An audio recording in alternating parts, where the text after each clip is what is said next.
परम पूज्य प्रमुख स्वामी महाराज ने आज से 26 साल पहले इस मंदिर का निर्माण किया था और इसी हेतु के साथ प्रमुख स्वामी महाराज ने आज पूरे विश्व में 1200 से अधिक मंदिरों का निर्माण उन्होंने किया था। कि ये मंदिर हम अभी प्रतिष्ठा कर रहे हैं और सभी के लिए हम ओपन करेंगे, तो ये पूरी सनातन संस्कृति के लिए है। मंदिर में आके मन खोल दे, मन के द्वार खोल दे तो मन में भी स्थिरता आती है। स्वामी जी जितने भी क्रिकेटर होते हैं ना, वो पहले भगवान से प्रार्थना करते हैं कि मेरा मन स्थिर रखना, तभी मैं खेल पाऊंगा। कि उनको एक ही विचार आता था कि चलो हम आत्महत्या कर लें, अब जीवन में कुछ रहा नहीं है, किसी को मिलना मत, सिर्फ देखना कि भारत के लोग कैसे रहते हैं। वो सिर्फ 2 दिन के लिए आए थे, पूरा 1 महीना यहाँ पे रहे भारत में। मन के द्वार एक ही जगह पे खोलने चाहिए, वो भी मंदिर है। અહીંયા જોઈએ તો મંદિરમાં નાનપણથી જ આપણને વ્યસન મુક્તિ અને જીવન કઈ રીતે જીવવું એના બેઝિક નિયમો પણ શીખવાડવામાં આવે છે। તત્ર નારીયસ્તુ પૂજ્યંતે રમન્તે તત્ર દેવ, કાસ્કો અને દર્પણ યુવાનીને અર્પણ।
जय स्वामीनारायण दर्शक मित्रों, तो आज हम आ चुके अमीन मार्ग राजकोट में स्थित स्वामीनारायण मंदिर। जय स्वामीनारायण। जय स्वामीनारायण। आपके बारे में कुछ बताइए। मेरा नाम हिरेन मांडलिया है और मैं बीएपीएस संस्था का एक डिवोटी हूँ, वॉलंटियर्स हूँ और पिछले 30 से अधिक साल से मैं इस संस्था के साथ जुड़ा हुआ हूँ। रोहित भाई, आपका स्वागत है इस बीएपीएस स्वामीनारायण मंदिर में। चलिए हम दर्शन करने जाते हैं मंदिर की ओर। चलिए चलिए।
तो इस मंदिर के बारे में कुछ बताइए।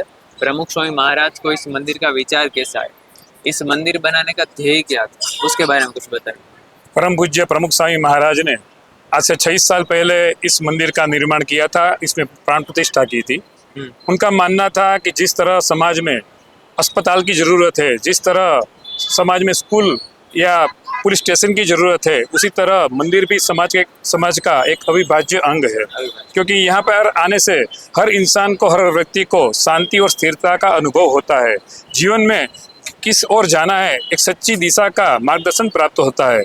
और इसी हेतु के साथ प्रमुख स्वामी महाराज ने आज पूरे विश्व में 1200 से अधिक मंदिरों का निर्माण उन्होंने किया था और उनमें से एक मंदिर है बीएपीएस राजकोट का स्वामीनारायण मंदिर।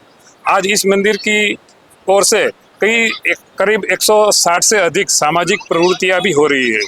हर सप्ताह यहाँ हर रविवार के दिन यहाँ पे बाल सभा, युवा सभा, युवती सभा, बालिका सभा और वडील सभा भी होती है, जिनमें संस्कार सिंचन का अमूल्य मार्गदर्शन प्राप्त होता है और बच्चों में छोटी सी उम्र में ही अच्छे जीवन जीने की प्रेरणा उनको मिलती है।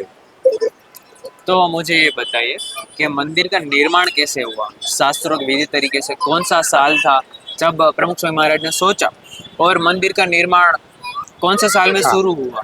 जैसा कि मैंने बताया, आज इस मंदिर को 26 साल 26 ईयर्स कंप्लीट हुए हैं और जहाँ भी BAPS स्वामीनारायण मंदिर का निर्माण होता है तो वो मंदिर का निर्माण वहाँ के जो स्थानिक हरिभक्त वॉलेंटियर्स है उनके सेवा और समर्पण से ये मंदिर का निर्माण होता है। और हर एक को भावना होती है कि यह जिस तरह से हम अपने घर में रह रहे हैं तो भगवान के लिए भी एक बड़ा घर का निर्माण हो और भगवान को भी हम अपने भक्ति भाव उनके ओर प्रकट कर सके। तो इसी भक्ति भाव के हेतु के साथ यहाँ के स्थानिक जो हरिभक्त है उनके द्वारा तन मन और धन के समर्पण से ये मंदिर का निर्माण हुआ है। और जो मंदिर का निर्माण हुआ है तो उनकी जो रचना है वो भी शास्त्रोक्त होती है। शास्त्रों में जिस तरह से मंदिर, जैसे हर एक का साइंस होता है तो हमारे शास्त्रों में मंदिर निर्माण का भी एक साइंस है।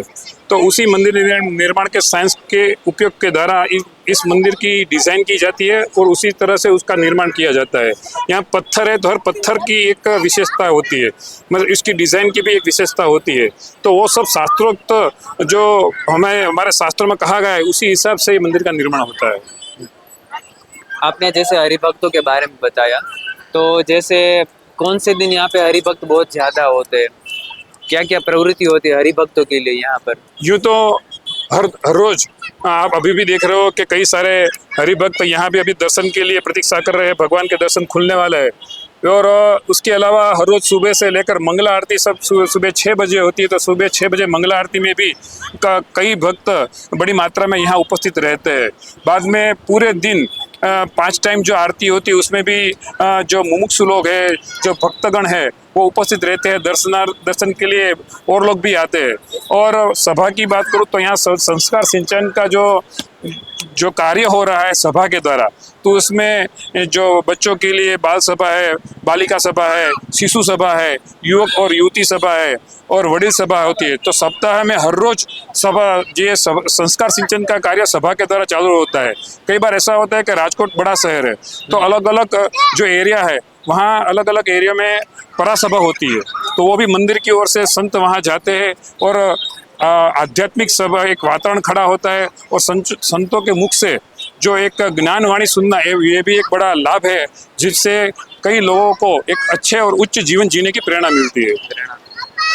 आपने जैसे भी बताया मुमुक्षु लोग, तो मुमुक्षु लोगों का मतलब क्या होता है, मुमुक्ष का मीनिंग क्या है, उसके बारे में बताइए। मुमुक्ष का मतलब है कि जो भगवान की प्राप्ति की इच्छा रखते हैं, जो भगवान को पाने की इच्छा रखते हैं और जो भगवान के प्रति अपनी भक्ति अदा करना चाहते हैं, उनका दर्शन करना चाहते हैं। मतलब कि इन शॉर्ट हम कहें तो जो लोग स्पिरिचुअल है वो सब मुमुक्षु है। तो ऐसे सभी लोग यहाँ पे आते हैं और दर्शन करके जैसे भगवान को मिले ऐसा अनुभव करके यहाँ से विदाई लेते हैं। तो अभी जैसे मंदिर के बारे में आपने बताया, प्रमुख स्वामी महाराज के बारे में बताया, तो यहाँ पे उत्सव कैसे होता है, उत्सव के बारे में कुछ बताया। जो हमारे सनातन हिंदू धर्म के जो परंपरा के जो सभी उत्सव है वे सभी उत्सव यहाँ पे मनाए जाते हैं। जैसे कि जन्माष्टमी है, जैसे कि रामनवमी है, हरिनोम है, जैसे होली है, दीपावली का त्यौहार है, ये सभी जो हमारे पूरे साल में, रक्षाबंधन जैसे जो भी त्यौहार हमारे पूरे साल में जो सनातन हिंदू धर्म के मूल उत्सव है उनको परंपरा के अनुसार मनाया जाता है। और उसमें भी काफ़ी बड़ी मात्रा में भक्त लोग उपस्थित रहते हैं।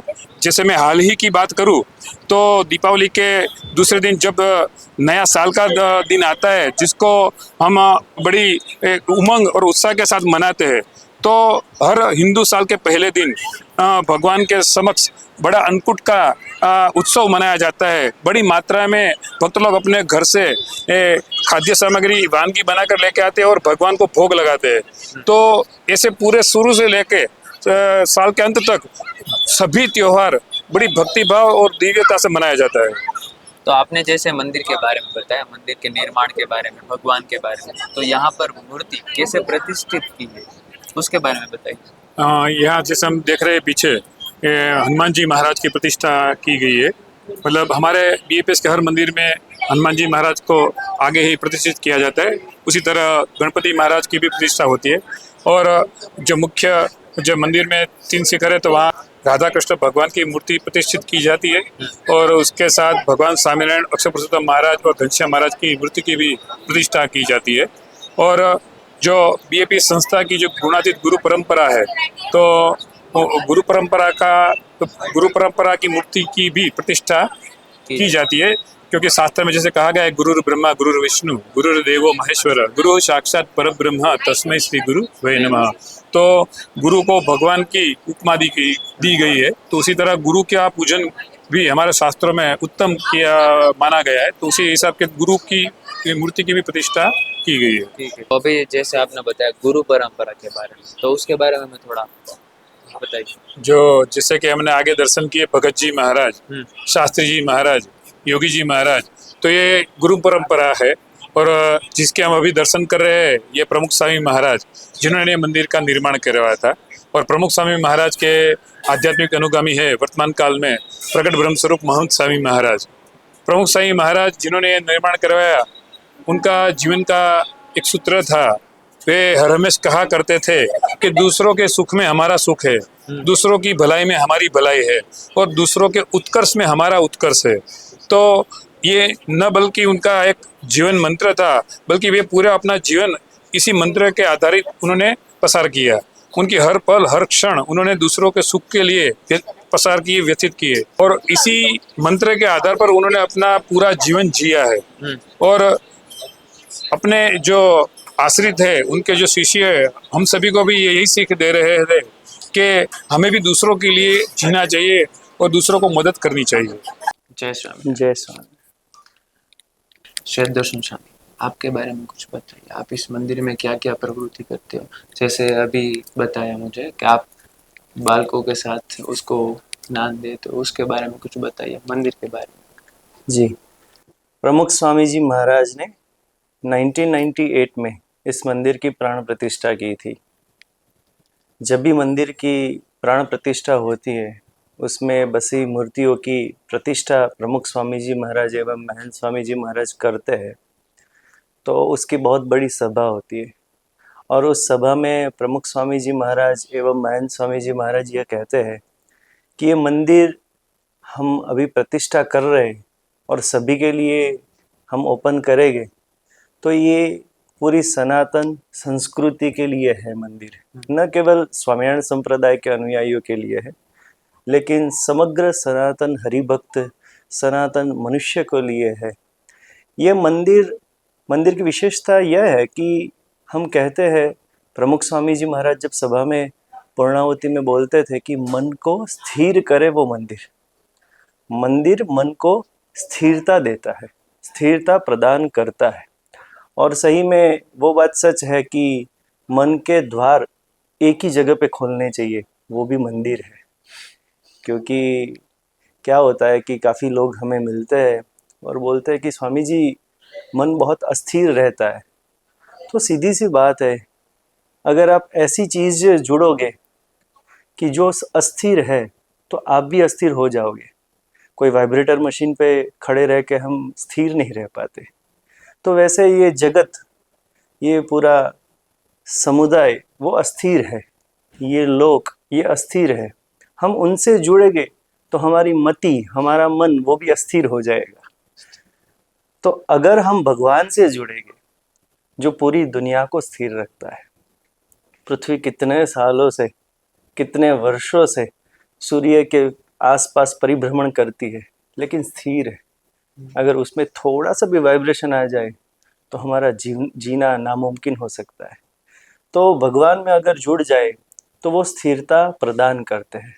इसीलिए मंदिर में आके मन खोल दे, मन के द्वार खोल दे, तो मन में भी स्थिरता आती है। और जिस व्यक्ति के जीवन में स्थिरता है, उसके मन में पहले स्थिरता है, फिर जीवन में स्थिरता है।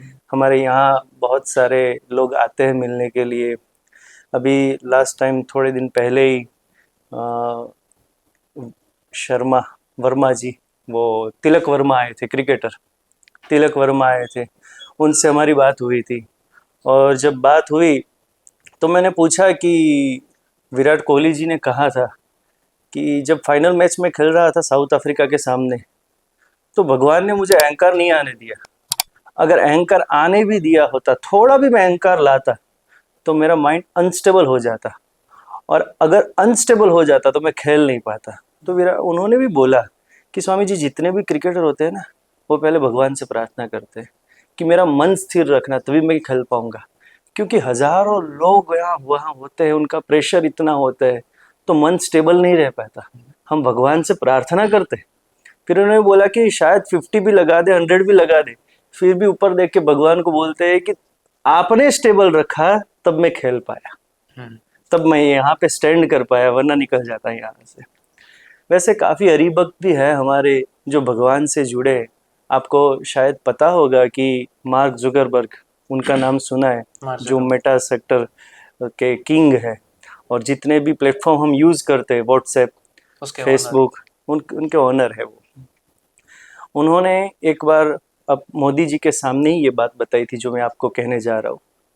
एक बार उनको थोड़ा प्रॉब्लम चल रहा था, मन अस्थिर हुआ, पैसे कम नहीं हुए थे, मन अस्थिर हुआ था, तो इतना डिस्टर्ब हो गए थे, इतना डिस्टर्ब हो गए थे कि उनको एक ही विचार आता था कि चलो हम आत्महत्या कर लें, अब जीवन में कुछ रहा नहीं है, इतने पैसे हैं, सब कुछ है, मैं जितना भी चाहूँ ले सकता हूँ, जो भी चाहूँ खरीद सकता हूँ, जहाँ चाहूँ जा सकता हूँ, जो चाहूँ पहन सकता हूँ, लेकिन शांति नहीं है। तो बहुत परेशानी उसके जीवन में थी।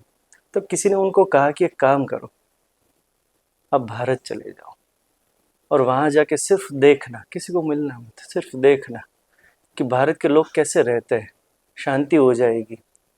तो वो भारत आए, एक होटल में रुके। किसी ने बोला था कि हरिद्वार जाना, ऋषिकेश जाना, अलग अलग भारत के जो भी अच्छे अच्छे मंदिर है वहाँ दर्शन करने जाना। मार्क जुकरबर्ग को मंदिर से क्या मतलब, लेकिन उनको भी पता था कि अगर मन को स्थिर करना है तो मंदिर जाना पड़ेगा। वो गए। सिर्फ उन्होंने क्या देखा पता है आपको? How the people are connected with God. लोग भगवान से कैसे जुड़े, भगवान के सामने आके कैसे हाथ जोड़ते, कैसे आनंदित हो जाते, भगवान के सामने जाके कैसे हर्षाश्रु मतलब आनंद से रो पड़ते हैं। तो वही उन्होंने देखा और उनको शांति हो गई। अब आप ही सोचो कि हमारा कोई छोटा मोटा बिजनेस हो और 2 दिन 3 दिन की छुट्टी अगर ले ले तो उसमें भी बहुत प्रेशर आ जाता है काम का। वो सिर्फ 2 दिन के लिए आए थे, पूरा 1 महीना यहाँ पे रहे भारत में। इतनी शांति उनके जीवन में हो गई। तो मन को स्थिर करता है ये मंदिर। हमारे काफ़ी हरिभक्त है। अभी एक हरिभक्त की आपको बात करूं, वे हरिभक्त का बहुत छोटा बच्चा, सिर्फ 8 दिन का बच्चा, 8 दिन का बच्चा वो मृत पाय हुआ।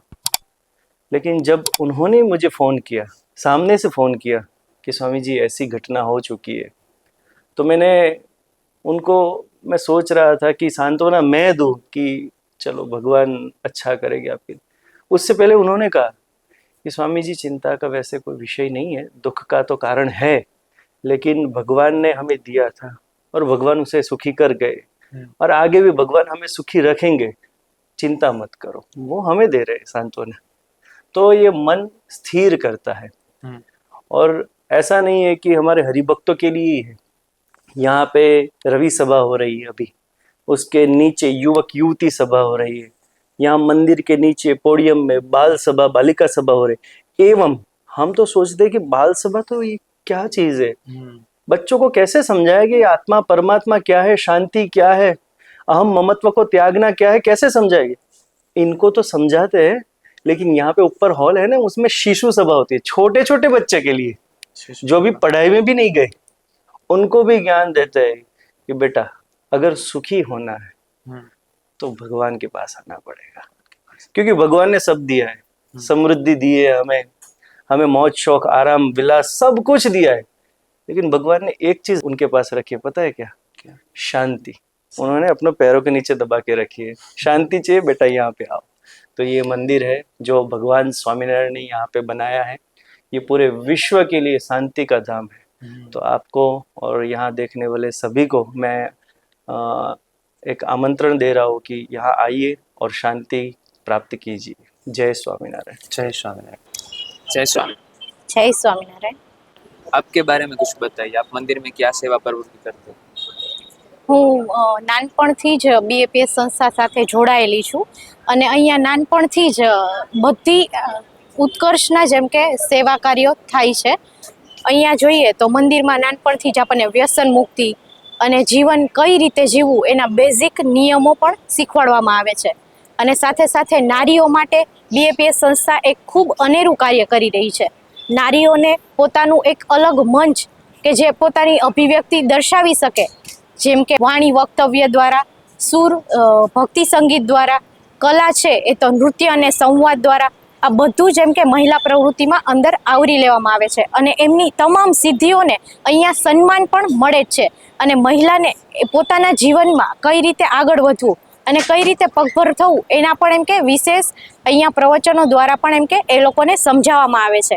એટલે જીવનમાં કઈ પણ જગ્યાએ કોઈ પણ પરિસ્થિતિ આવે એટલે મહિલા ક્યારેય પણ પાછી ન પડે ને એવી રીતે એમ કે બીએપીએસ સંસ્થા નારીને એમ કે તૈયાર કરે છે અને તેનું ઘડતર કરે છે। જય સ્વામી। જય સ્વામિનારાયણ। તમારા વિશે થોડું જણાવો, કેટલા ટાઈમથી મંદિર સાથે જોડાયેલા છો અને શું સેવા કરી રહ્યા છો મંદિરમાં? મારું નામ ડૉક્ટર નિયતિ વેગર છે અને હું નાનપણથી જ આ સંસ્થા સાથે જોડાયેલી છું અને અત્યારે હું પ્રેસ વિભાગમાં કાર્યરત છું। એમાં શું સેવા આપી રહ્યા છો પ્રેસ વિભાગમાં? પ્રેસ વિભાગમાં આપણે લેખન છે, જે આપણા બધા સામાયિકો આવે છે એમાં લેખન છે, પછી ગુજરાત સમાચાર સંદેશ જેવી પ્રવૃત્તિઓમાં પણ જે લેખન કાર્ય છે તે, અને પછી આવી રીતે વિવિધ યુટ્યુબ ચેનલ્સમાં અથવા તો બીજે બધે બાઇટ્સ આપવાના હોય અથવા તો કોઈનું ઇન્ટરવ્યૂ લેવાનું હોય, એ બધી સેવા જે થાય છે એમાં હું ભાગ ભજવું છું।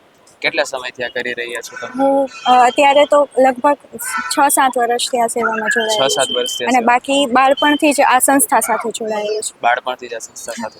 તમારી સાથે તમારા ફેમિલી પણ જોડાયેલા છે બીએપીએસ હા. સંસ્થા સાથે? તમામ મારા ફેમિલી મેમ્બર્સ બીએપીએસ સંસ્થા સાથે જોડાયેલા છે। ઓકે, તમે જે સેવા કરી રહ્યા છો, જે પ્રવૃત્તિ વિશે તમે જણાવ્યું, એના વિશે થોડું જણાવો વ્યુઅર્સને। બરાબર છે। હવે બીએપીએસ સંસ્થા દ્વારા નારી ઉત્કર્ષના ખૂબ જ મહાન કાર્યો થઈ રહ્યા છે, તે આપણે સૌ જાણીએ જ છીએ। આપણે યત્ર નારીયસ્તુ પૂજ્યન્તે રમન્તે તત્ર દેવતા, આ સૂક્તિ તો સાંભળીએ છીએ, પરંતુ એની સાથે સાથે એક હજી સંસ્કૃતની સૂક્તિ છે કે નારી સમાજસ્ય કુશલ વાસ્તુકારા। એવું કહેવાય છે કે નારી સમાજની કુશળ વાસ્તુકાર હોય છે એક ખરા અર્થમાં। તો એ નારીઓને કેવી રીતે વાસ્તુકાર બનાવે છે એ બીએપીએસ સંસ્થા દ્વારા શીખવા મળે છે। તેમાં જે સંયમ, સમર્પણ અને સેવા અને સંસ્કાર, એ બધાને સંગમથી એક અનોખો જ એક સમાજનું નિર્માણ તેઓ દ્વારા થઈ રહ્યું છે અને ખૂબ જ સુંદર પ્રવૃત્તિઓ ચાલે છે। જેમાં આપણે જોઈએ તો સૌથી પહેલાં બાલિકા પ્રવૃત્તિ છે।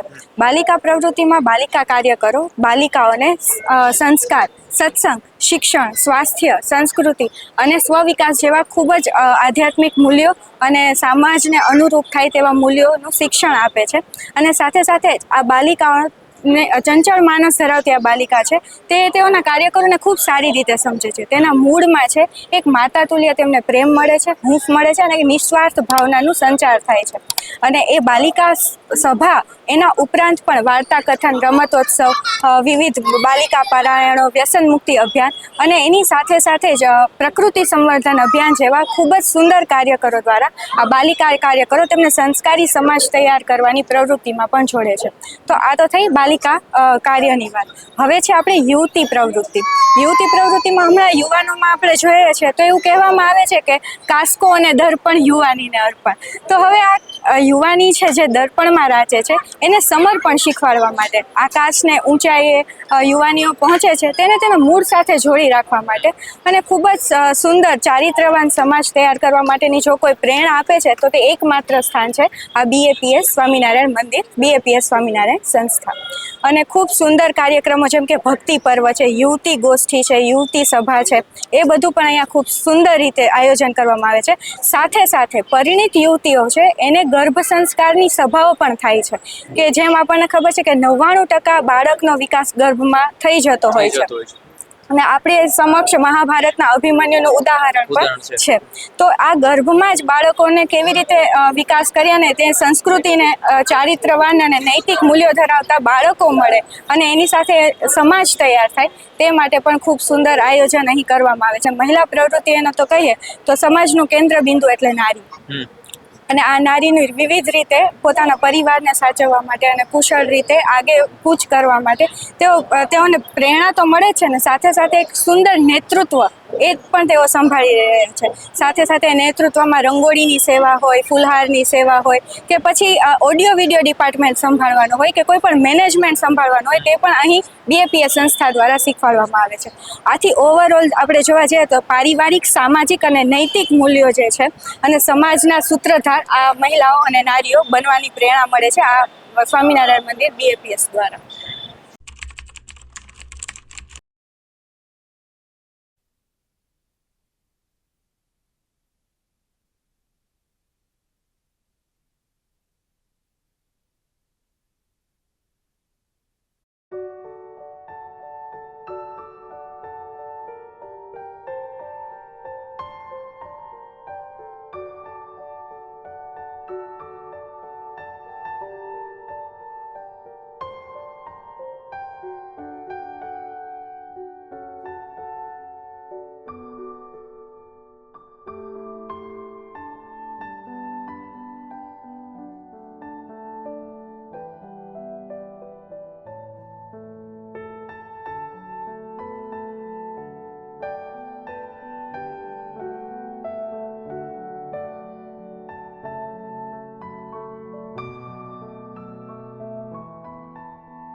धन्यवाद दर्शक मित्रों हमारा पूरा वीडियो देखने के लिए।